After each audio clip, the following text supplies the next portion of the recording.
আসসালামু আলাইকুম। কেমন আছেন আমার প্রিয় আপুরা? আশা করি অনেক ভালো আছেন। আজকে নিয়ে এসেছি কুচি সালোয়ারগুলো কাটা একদমই সহজ। আসলে কোনো কাজই কঠিন না যদি মনোযোগ দিয়ে কাজটা দেখা যায় আর শেখার আগ্রহটা খুবই থাকে। আমরা যদি কিছু করতেই চাই আসলে তাহলে সে কাজটা মনোযোগ দিয়ে শেখা উচিত আর মনোযোগ আর ধৈর্যের সাথে কাজ করা উচিত, তবেই আমাদের পক্ষে সম্ভব। আমি শুধু ফ্রেমটা দেখিয়েছি কিভাবে কেটেছি।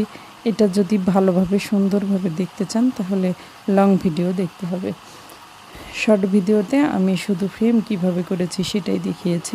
আর এই সালোয়ারগুলো দেখতে যেমন সুন্দর হবে, মানে সাইজ মতো কাটতে না পারলে সুন্দরভাবে মাপ মতো, আর সেটা কিভাবে কোথা থেকে কোন কাট দিয়ে টান দিলে কোথায় কিভাবে ডিজাইন করলে দেখতে সুন্দর লাগবে সেটা কিন্তু নিজের টেকনিক। আর সেটা সুন্দরভাবে ভালোভাবে শিখে নিয়ে তারপরেই কাজ করা উচিত, শুধুই কাজ করা উচিত না। আমি এখানে 2.5 গজ কাপড় দিয়ে এই কুচি সালোয়ারটা তৈরি করেছি। 37 ইঞ্চি ঝুল, আর হচ্ছে আমার কোমর হলো 20 ইঞ্চি, আর 2.5 গজের মধ্যেই আমার হয়ে গেছে এটা। আর কোমরের কাপড়টা কিন্তু দুইভাবে কাটা যায়।